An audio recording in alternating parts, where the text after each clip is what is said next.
Jafar Panahi, thank you for being here. Thank you for being here to translate as well. At Cannes, you said you were getting used to seeing your films with an audience again for the first time. Now you're here at another film festival.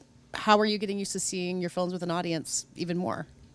I still haven't seen my films with the audience here. Since the day I got here, it's been mostly interviews, so I'm looking forward to having that experience here. Of course, anywhere in the world that you see your film with an audience, you will gain something new that you may not have gained somewhere else in the world.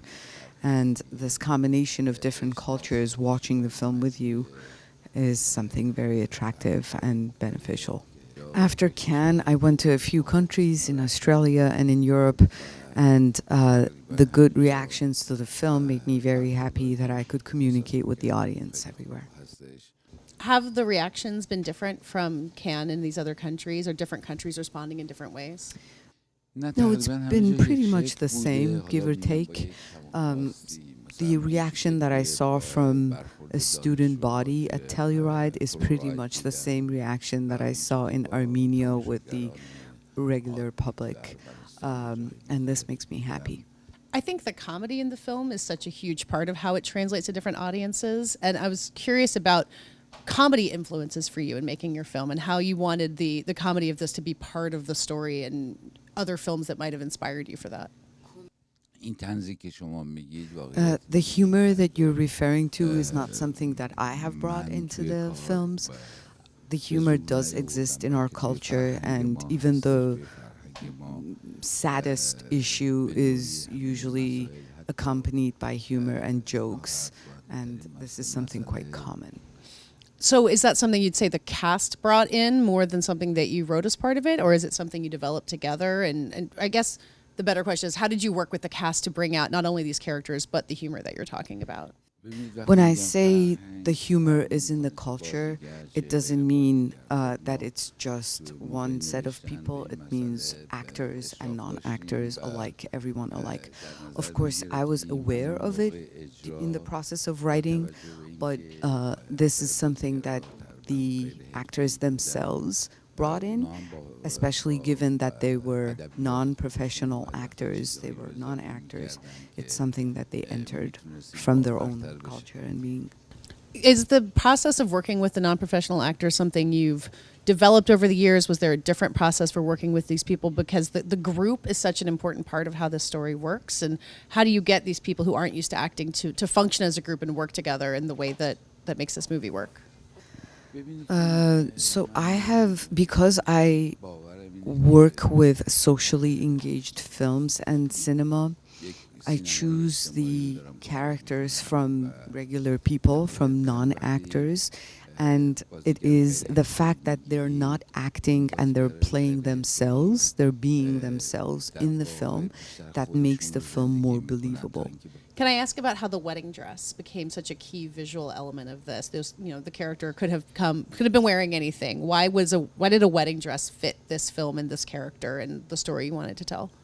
That there needs to be a point of hope and some lightness in the film, because even though this film is made now, it is about some time in the future that I'm hoping to see have some more brightness into it. And the brightness of the wedding gown is something that I wanted to use as a point of reference for hope in the future.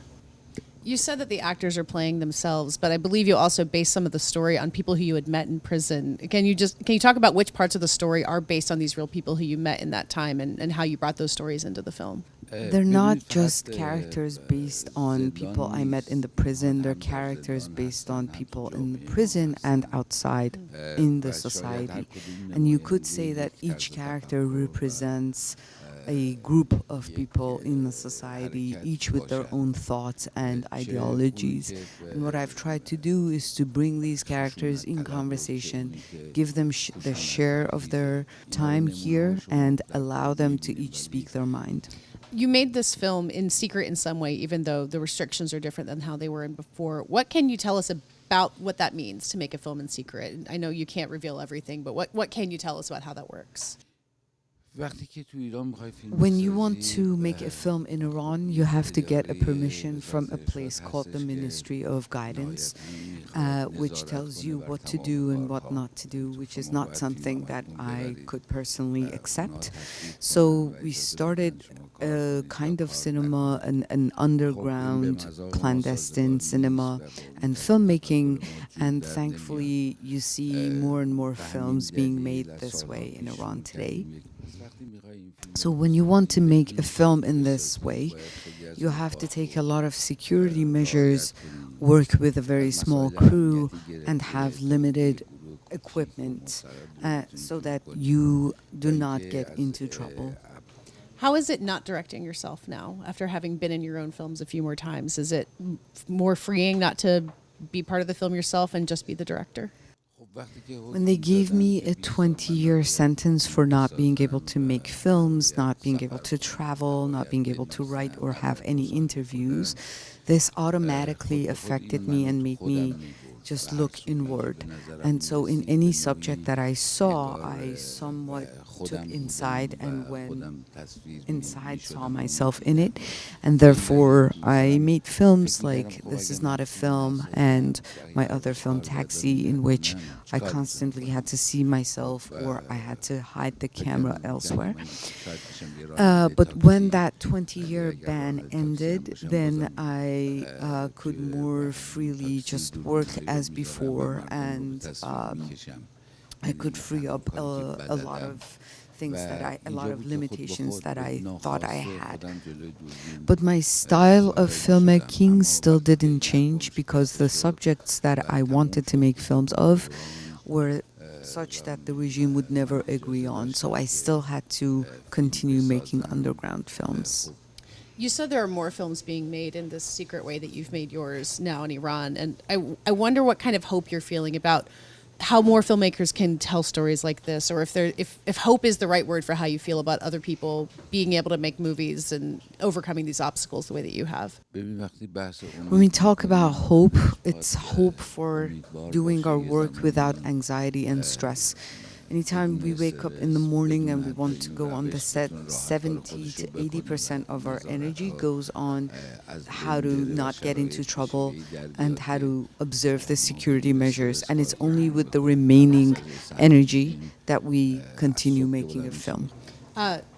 As you continue to travel around the world, it's obviously not without risk, even though the situation is different. How are you feeling about doing all of this travel, and I guess what makes it worth doing all this travel with your film and putting it out there?